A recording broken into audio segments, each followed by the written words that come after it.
Welcome to Word Connect with Pastor Maxwell Ogaga, a teaching ministry where believers are trained to be established in the truth of God's Word. For more information and free downloads, please visit www.thepastormax.ng. One of the things that I have decided in my life to do is to constantly start studying. I will not stop studying. I'm doing my master's right now. I'll finish next year. I'll go do my PhD. I'll do my doctorate. It'll take me about 3 years. Then I will come back to my school to do a master's in leadership again. And then I'll go back and do another doctorate in leadership. I will keep learning. I will keep my brain. And I realized two things, right? And I'll tell you this, personal experience. I realized that when you are just reading for personal development, it's okay. But when you are reading because you have to pass a course or pass a school, pass something, it stretches your brain more. I used to do some courses that are free. Just realize, how many of you have started courses and you didn't finish? Be honest. It was free course. Those people, mind them, disturbing somebody. How many of you finished courses that you paid for? Yeah. So I've found that. So I don't do free courses anymore. I just realized that with free courses, your brain gets what?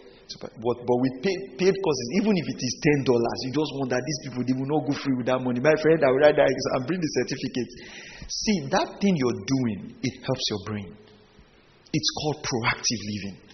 Let me challenge you. You see, if you take, for my course, for instance, that I'm doing right now, I need to study 8 to 10 hours every week. It's required. That's the minimum requirement. Okay? And I write one research paper every week. Minimum is 1,000 words or 800 words. So I do that weekly. All right? And each term is 8 weeks. And I'm doing 2 courses. So that's at the same time. What that has done to my thinking, to my brain, is immeasurable. And if that challenge wasn't there, I wouldn't stretch there. Are you following this? So when we also talk about personal development, put yourself, give yourself the highest task. I think my staff in the office knows this, but it was very funny. I registered first of all and I'm talking about goals. If you walk into my office now, you would see a picture of Professor N.T. Wright. He's a professor of theology. I didn't set a goal of becoming a theologian, but his picture there, every time I see that picture, reminds me of studying theology. You've got to keep pictures of your goal and your future in front of you, that every time you see those pictures, they inspire you. I do that. So I registered in one school in the US, and they would send us videos. This school was too easy. So I told myself, this is not what I want. So I went to register in this school that I am, and this one will stretch you. You see, sometimes if you want to develop, you have to take the road less traveled. Don't always look for the easy parts. The easy part will not, some of you just want it easy. It will not stretch your brain. You have capacities. Oh, I'm telling you, you have potentials. Some of you seated here, deep down on the inside of you, you guys are 10,000 times better than me. The only difference is that you don't stretch yourself. Are you hearing what I'm saying? People ask me sometimes, how do you write books? And I said, I write. Man, I've been trying to write book. Oh, the thing's not just coming out. Make it to come out. Right? I know that before I leave this earth, at least I would have 100 titles, books, that's it. I would have at least 100 books written. So I have like 13 books. I have about 80 something to go. You should set audacious goals that stretch your mind. Are you hearing what I'm saying? In a world where mediocrity is normal, become a person of excellence. That capacity is on the inside of you. It will look like, I think I'll talk about it. It will look like you are torturing yourself, but put that pressure on yourself. Number 3, embrace discomfort. In fact, that's where I am. And get used to it. Make your goals uncomfortable. Make goals that will require you to change. You must embrace discomfort if you want to make progress. Embrace discomfort. Don't pet your destiny. Place a demand on it. Are you hearing what I'm saying? Come on, I said, are you hearing what I'm saying? Do you think that my normal self, I'll be able to write research paper of 1,000 or 800 words every week? No. But what happens? When I'm enrolled in a program that stretches me, that capacity was revealed. That's why you see that any assignment you are late for, you can do it. You know, some of us in my choir, when I said if you don't put your message, you people will not sing. 6 o'clock in the morning, 5:30, some people summarizing message. That means you can do it. There is something about leadership. Leadership is not waiting till deadlines. All this when you say you can't speak English, you can't speak English. If they put a gun on your head now, say it's only English that will be, you'll be surprised at how fluent you are. Vocabularies will come out. You know, you will be speaking English until the man will even forget why they say he should kill you. So what happens? Pressure forces potentials out of us. Circumstances forces potentials out of us. But listen, proactive people don't wait. They go after it. I'll give you an example. There are some of you who are staying on your own now because your parents said you can't stay with them any longer. When I left youth service, I told myself I'm not staying in my parents' house. Did I have money to rent this thing? No. You know where I was sleeping? I was sleeping in church. You see, my father is the pastor of the church. But I just told him, all I want from you is food. I will eat in the house, change, and I will sleep in church. I slept in church for close to maybe 8 months. Not nice church like this one. Mosquitoes that beat me in that church. I'll go behind the altar, wrap myself in the altar cloth, listening to message, reading. In fact, it got to a point, my dad now said, what is your issue? Nobody is driving you. But I just told myself, I can't come back from youth service and stay with my dad. I stayed in the church. That's deliberately putting yourself in discomfort. Are you hearing what I'm saying? Those are some tough decisions we have made. I now rented one room with my friend, Pastor Gospel. The room we rented, water comes out from under the ground during rainy season. We had to get cement, do it ourselves. Listen, my father did not drive me. I'm his first son. You see, there are things you should do. Are you hearing what I'm saying? You don't wait to be driven. You drive yourself.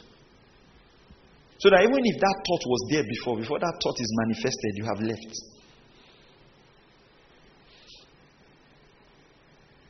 You're going to school now. You would like to go for master's degree later after your first degree. Why don't you start saving up today for that? Are you hearing what I'm saying? Live that way. That's how I live. There's something I want to do next year, around June. I started saving for it last month. June next year, I've started saving for it. When you now do it, say, this guy is lucky. Favor is just all over his life. Favor is just all over his life. Sometimes it's diligence, discomforting goals. Save yourself that money you want to spend today and put it into your future. Save yourself that extra shoe. Some of you don't need it. Save yourself that extra bag. Plug that money into something that would benefit you tomorrow. And a day will come, you'd look at your wardrobes. You'd not even be able to count how many number of bags you have. Discomforting goals. Wake up and read. Set the alarm and read. Go to bed early and do what? And read.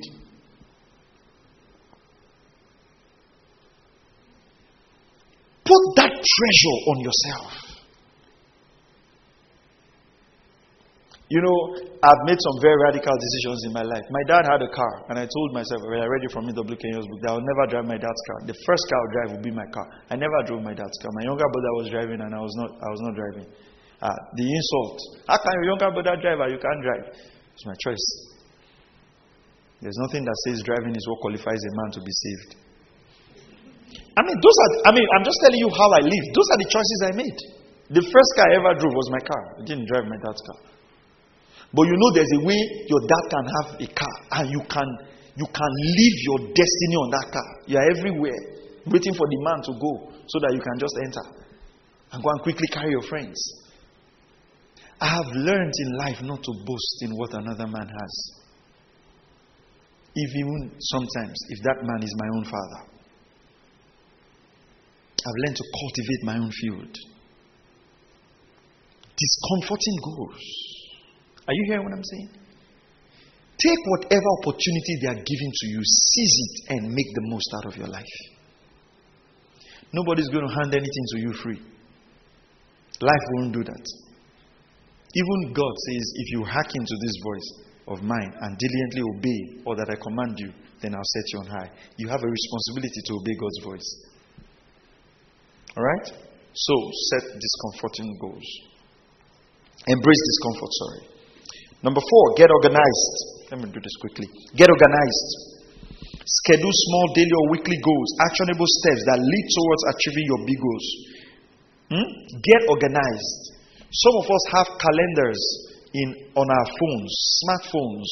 Set your schedule. Put alarm clocks that remind you to do. Get organized. If there's anything I would encourage you to do today as you leave here, is to get organized. Organization will improve your productivity. I encourage all my service team all the time. We're entering a new week. Plan the week. What will you do on Monday? What will you do on Tuesday? What will you do? How many of you just wake up and you're just like, another weekend? How many of you always have that feeling? Or another Monday, where I know you like weekends. So let's say Monday. Monday again. Monday again. See, my brother, that Monday will still come next Monday. So you better just get ready for it. Are you hearing what I'm saying? See, next week will come.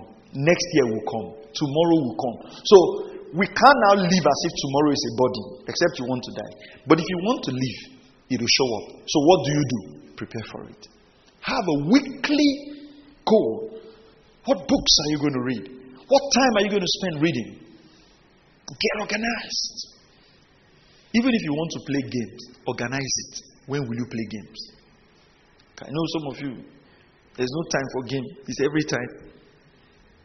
Let me tell you, anything you discipline yourself to, you would now get to a point in your life where your body would naturally just get used to it. For instance, for me, if you want to punish me, now, just tell me to sit down and watch a movie.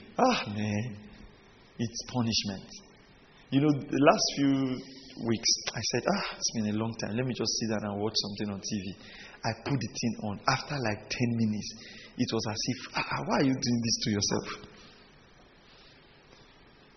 And you know that was just discipline. I'm not saying watching movies is bad. I'm just giving you an example. That's discipline. I've trained myself over time that reading gives me more pleasure than watching movies. It gives me absolute pleasure. It's just like you now say you want to punish me, you now lock me in a room full of books. You have wasted your time. Are you hearing what I'm saying?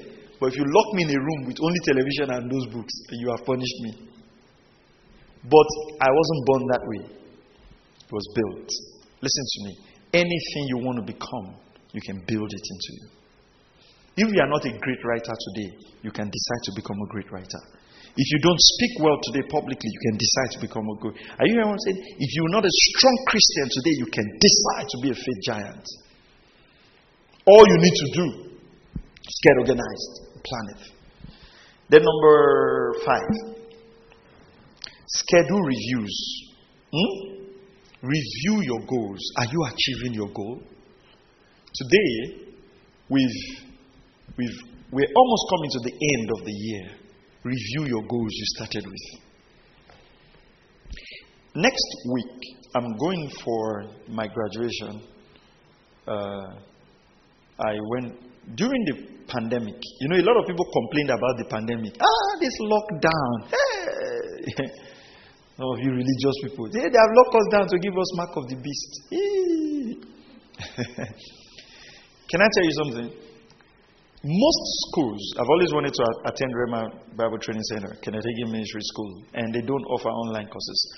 Most schools, if you were wise, most schools during the pandemic offered online courses, and because they needed money, they slashed a lot of their fees. A lot of things were cheap that period.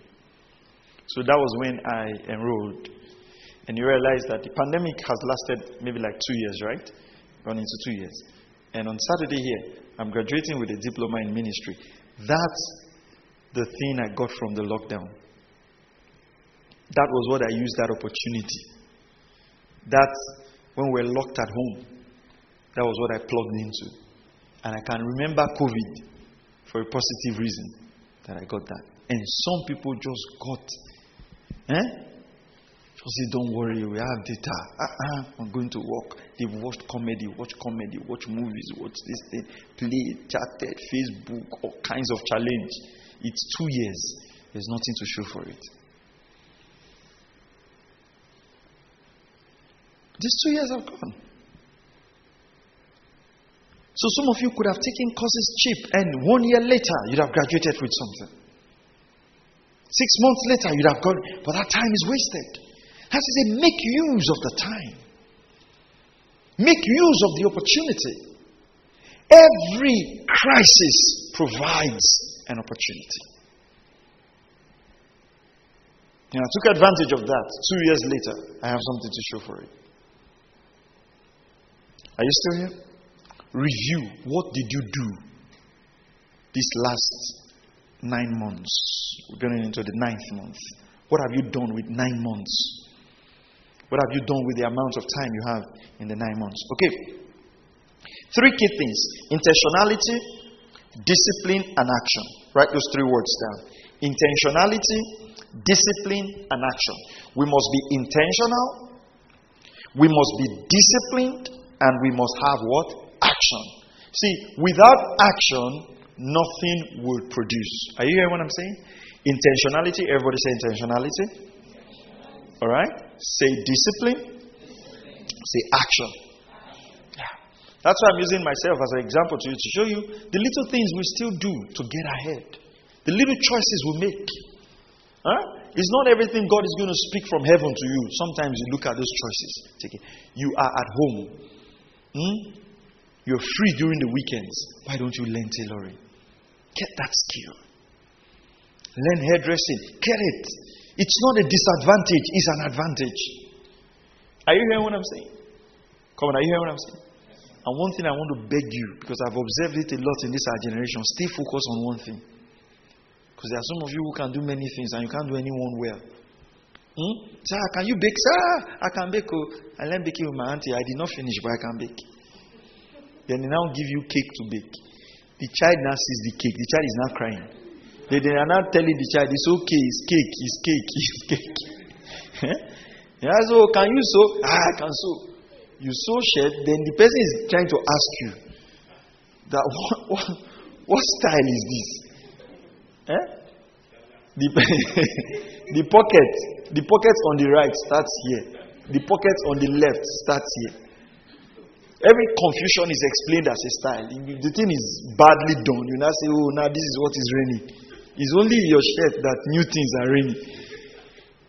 Stay somewhere and become an expert in it. Are you hearing what I'm saying? Get something and say, this is what I want to do. This is what I want to become. And take charge of it. That's why I don't do many things in this life. I don't do many things. I know a lot of my friends that I started with. They will do pastoring. They will do this. They will want to do this. Today, they are still nowhere. Because life was not designed for you to pursue many things. Set a goal. Listen, you will suffer. Tell yourself, I will suffer on this part, but I'll come out on the other side better. And become good at one thing. Become great at what you do. Be intentional, be disciplined, and then put action into it. Right? Put action into it. Then write this down. Purpose, passion, and plan. I'll finish now. Purpose, passion, and plan. Find your purpose. Find your purpose. Keep your passion and have a plan. Find your purpose. Keep your passion and have a plan. Listen to me, guys. Be excited about life. Don't allow depression get into you. Don't allow, I've realized this. There are many things in this world that will make you sad. You just have to choose to be happy. Yeah, happiness is a choice. Everything can make you sad. People not responding to you can make you sad. People over responding to you can make you sad. Are you hearing what I'm saying? All kinds of things. And there are people in this life that they don't mind making you sad. It's like that's their own personal goal. And they have a passion for it. And they also have a plan. Find your passion. Find your purpose. Have a passion. Then have a plan. I've said it to you guys here many times. I have a plan that later on in ministry, I'll start lecturing in universities, teaching in Bible colleges. How do I get there? In the next couple of years, started studying theology again from first degree. When they offered me to do my master's directly, I said no. I went back, started my first degree again in theology. It took me 4 years, and then I started my master's. Some people just want the title. I'm not doing it for the title. I'm doing it because I have a plan. Are you following that? You see, when you have a plan, it's easy to make choices. Some say, oh, you are wasting money. No, I'm not wasting money. It's the plan. Right? I've got my classmates. Some of them are like, man, by the time we finish this, I'm done. I can't study again. And me, I can't wait to start pursuing my doctorate. Why? That's a plan. And you have to keep the passion. That's a plan. That's a plan. Follow the plan. Do you have a plan? Don't just wait for life to happen to you. Be intentional about life. Don't just sit back. Are you hearing what I'm saying? You're working in a company now. Don't just sit back. Are there new places you can get to? Are there certifications that can help you in the next 10 years? Are there things you can save up now? Is there something you can do right now to plan for the future? Be intentional about it. 2 quotes. Your level of success will rarely exceed your level of personal development, because success is something you attract by the person you become. It is who you are that will attract that level of success. Are you hearing what I'm saying? It's not just what you have, it's who you are. Make up your mind you're going to become a person of value. A man by the name of Ralph Waldo Emerson said, the only person you are destined to become is the person you decide to be. These 2 quotes. Your level of success will rarely exceed your level of personal development, because success is something you attract by the person you become. The only person you're destined to become is the person you decide to be. 2 questions I'll leave with you tonight. Number 1, who have you decided to be? Who have you decided to be? And the next question I'll ask you is, what have you decided to become? In the next 1 year, who would you be? Who would you become? Will next year meet you the same place where the last several years have met you? Would you decide to become a person of value? I want to challenge you today. Go back home and make a decision. There's so much value on your inside. Are you hearing what I'm saying? Life is not as difficult as we make it. Take one step at a time. One goal at a time. Crunch your goals. Pour into yourself. You see that as your value begins to increase, opportunities will begin to come. Let's pray. Father, thank you. We call everyone blessed. In Jesus' mighty name we pray. We know you've been blessed by this telecast. To become a partner, please call +234 805 888 7575. Pastor Maxwell's messages are available in over a dozen books and 1,000 audio and video formats. To purchase this title and other titles by Pastor Maxwell Ogaga, please call +234 805 888 7575. Also available are free downloads from www.pastormax.ng. God bless you.